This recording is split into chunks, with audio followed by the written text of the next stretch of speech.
Hi everybody, today I'm going to be sharing with you 3 activities that you can do to improve your handwriting and to work on those handwriting skills. So the first activity I have is we're going to be making some lazy 8s.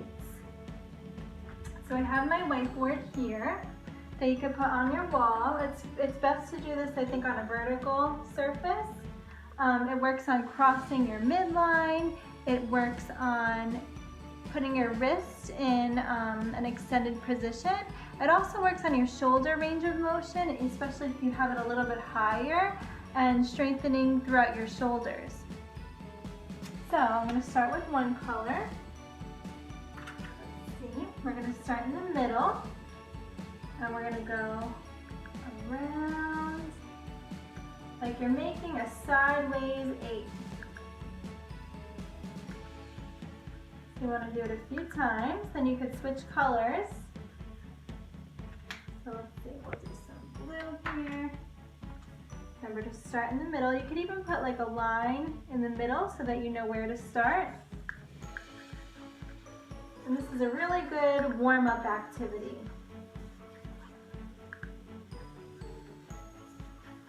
You could do this with as many colors as you want. I'm just going to do it with 3 colors today.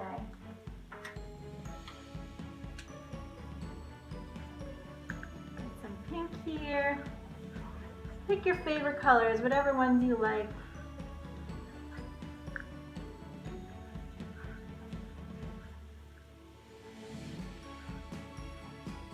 Okay, so this was our first activity, making our lazy 8s.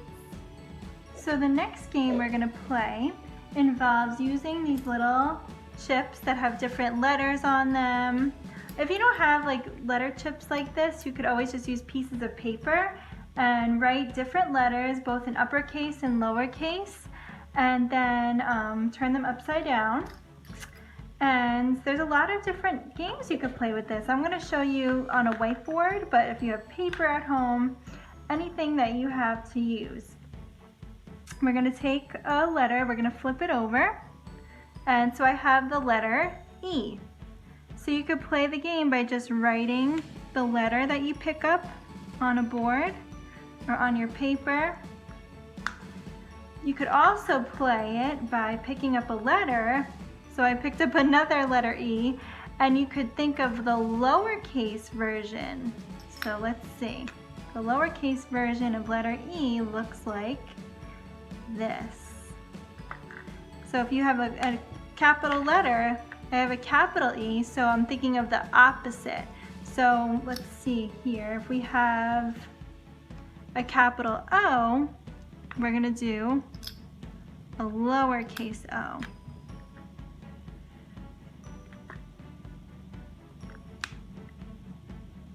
Capital Y, see if we could write a lowercase y. Now I have a lowercase letter, a lowercase I. So I'm going to think of the uppercase version. Let's see, the uppercase version looks like this. You could also play this game by picking up a letter. So I have the letter R, and thinking of a category for the letter. So let's see, the letter R, I'm going to think of the category of colors. So I'm going to write the word red. So we're going to write a word for whatever category we choose. Let's see. So I have picked up the letter O. So if we're staying with the category of colors, I'm going to write the word orange.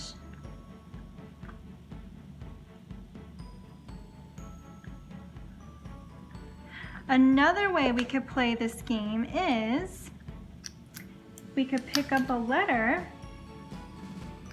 So I have the letter H, and we could write a sentence that begins with the letter H. So I'm going to make up my own sentence.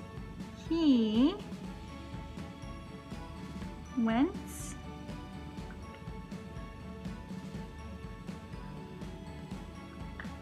to the store.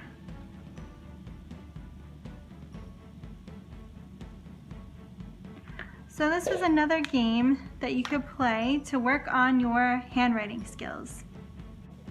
So the last game we're going to play is actually going to be Tic Tac Toe, but instead of using X's and O's, we are going to be using letters or numbers, or you could play it with making shapes or playing it with writing words. So I'm going to show you a couple of different examples here. So the first example we're going to do using letters. So player 1 is going to do the letter S. And player 2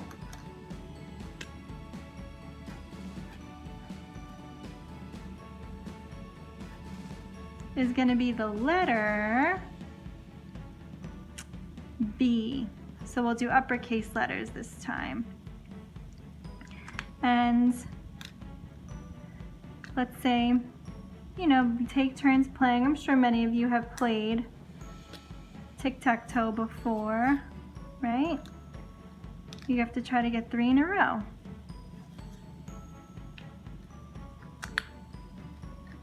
So it's really good for practicing our letters.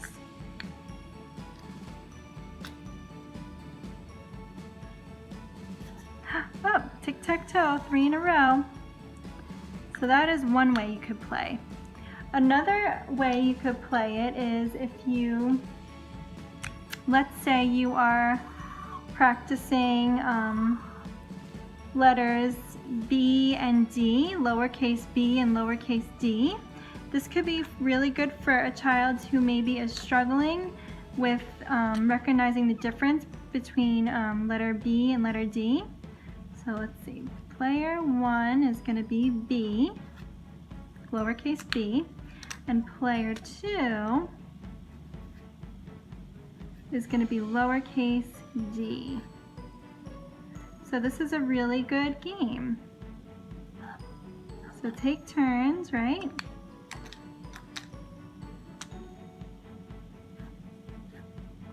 Oops, Miss Jamie messed up. This was supposed to be a letter, lowercase b.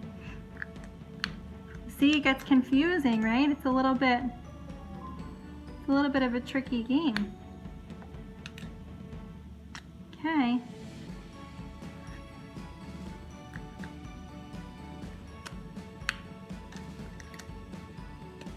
Oh, tic-tac-toe. 3 in a row. So this is another way you could play the game. Okay, so I'm going to show you 2 more ways. I think you guys kind of get the hang of how to play. So I'm just going to show you the examples here. So another way we could play is numbers, right? Player 1 and player 2. A lot of the numbers I notice that children have a hard time with are numbers 5, number 8, number 3, because a lot of the times, especially 5 and 3 and even number 4, they are written backwards a lot of the times, especially in younger children. So let's see, player 1, why don't we be number 4? And player 2 can be number 5. So this is another way we could play. Playing with numbers. Okay, the final way I'm going to show you is we can play with words, right? So let's see, we'll think of some easy words because the boxes obviously aren't too big. So player 1 and player 2. I'm just abbreviating it just so we have some room here. Let's see, so player 1 is going to be the word, and you could do different categories. You could do, why don't we do animals? Let's see, player 1 is going to do the word cat. And you could base your words off of maybe some letters that you have a little bit of difficulty with. Player 2, why don't we do the word dog? Just keep it simple. So you could play using the words in the boxes. And the same rules how you play regular tic-tac-toe. If you get 3 in a row, then you win. So at home, I really would like you guys to try at least one of these activities, and please comment on how you did and how you liked them. Thank you so much for watching, and I look forward to seeing you for the next video. Have a great day.